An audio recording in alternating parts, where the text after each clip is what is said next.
कभी कभी जिंदगी अचानक बहुत भारी लगने लगती है। किसी दिन यूं ही सुबह उठते हैं, चाय का प्याला हाथ में है, खिड़की से धूप आ रही है, लेकिन दिल के किसी कोने में एक खालीपन सा महसूस होता है, जैसे सब कुछ होते हुए भी कुछ अधूरा है। आप ठीक होते हुए भी ठीक नहीं होते। ये एहसास हम में से हर किसी ने कभी ना कभी महसूस किया है, और कुछ लोग तो हर रोज इसी खालीपन से लड़ते हैं, बिना किसी को बताए, बिना किसी आवाज के। ऐसी ही चुप जिंदगियों की कहानी है A Little Hope। ईथन जोला की यह किताब कोई बड़ी घटनाओं वाली जोरदार कहानी नहीं है। इसमें कोई नायक नहीं, कोई विलेन नहीं, कोई जबरदस्त ट्विस्ट नहीं।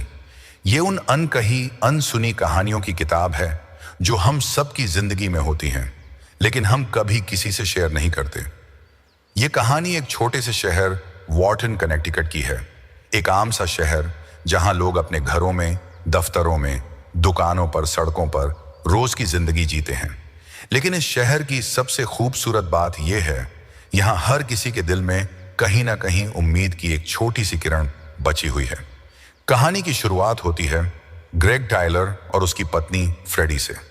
ग्रेग को अचानक एक दिन पता चलता है कि उसे ल्यूकीमिया है, ब्लड कैंसर। यह सुनते ही उसकी जिंदगी थम जाती है। उसकी आंखों के सामने एक सेकंड में सब कुछ बदल जाता है। उसका काम, उसके सपने, उसका समय, उसकी सांसें। लेकिन जितना बड़ा झटका उसे लगता है, उतना ही गहरा असर पड़ता है फ्रेडी पर। फ्रेडी एक सादगी से भरी और गहराई से प्यार करने वाली महिला है। वो हर रोज अपने पति को देखती है, उसके इलाज के लिए ताकत बनती है, लेकिन खुद अंदर से धीरे धीरे टूट रही होती है। वो दिखाती है कि वो मजबूत है, लेकिन अंदर से वो भी किसी सहारे की तलाश में है। कहानी सिर्फ यही नहीं रुकती। ये किताब हमें लेकर जाती है कई और किरदारों की जिंदगी में, जैसे क्लेयर जो एक विधवा है। उसका पति उसे छोड़कर चला गया हमेशा के लिए। अब वो सिर्फ बाहर से ठीक दिखती है, लेकिन अंदर से अब भी अकेलेपन और यादों के तूफान से जूझती है।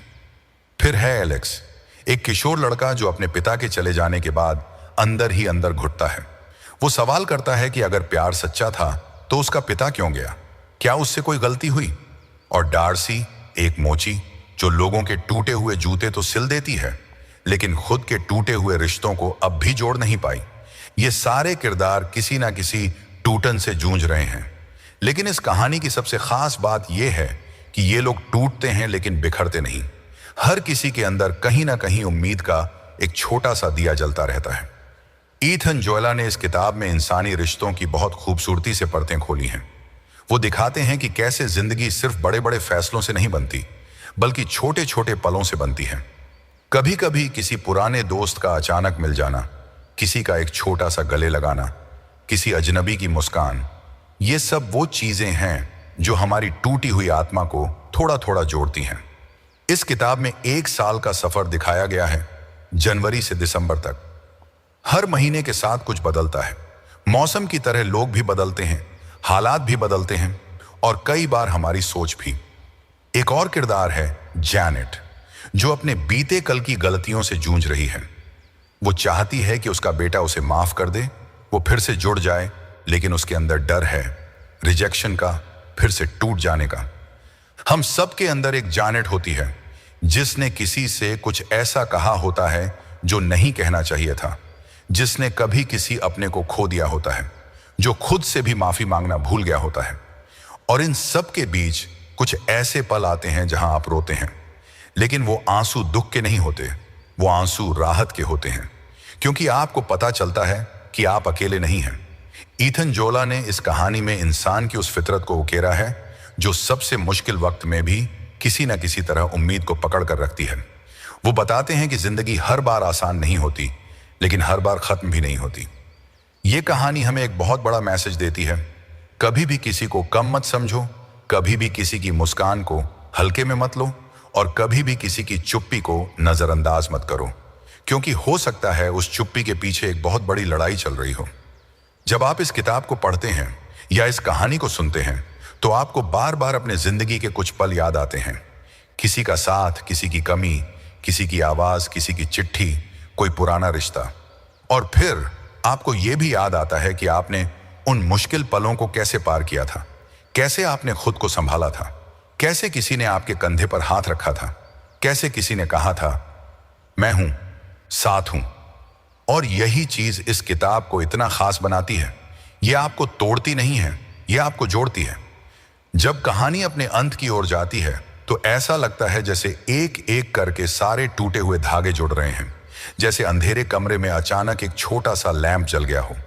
कोई चमत्कार नहीं होता, कोई जादू नहीं होता, लेकिन फिर भी ऐसा लगता है जैसे सब कुछ ठीक हो रहा है, क्योंकि लोगों ने एक दूसरे को सुनना शुरू किया है, समझना शुरू किया है, और सबसे जरूरी, माफ करना शुरू किया है। जब आप आखिरी पन्ना पलटते हैं तो मन में एक ही बात आती है, काश हर शहर में एक भाटन हो, काश हर दिल में एक छोटी सी उम्मीद हो। तो अगर आप इस वीडियो को देख रहे हैं और आपको भी कभी लगा हो कि आप अकेले हैं या कोई दर्द है जो अब भी ठीक नहीं हुआ, तो इस कहानी को अपने तक मत रखिए, इसे किसी अपने के साथ शेयर कीजिए, क्योंकि शायद उन्हें भी जरूरत है एक छोटी सी उम्मीद की। और अगर ये कहानी आपको कहीं छू गई हो, दिल के किसी कोने में कुछ हल्का सा लगा हो, तो कमेंट करके बताइए। हम सब यहां हैं एक दूसरे की उम्मीद बनने के लिए। और याद रखिए, जिंदगी में बहुत कुछ बिखर सकता है, लेकिन अगर थोड़ी सी उम्मीद बची हो तो सब कुछ फिर से जुड़ सकता है।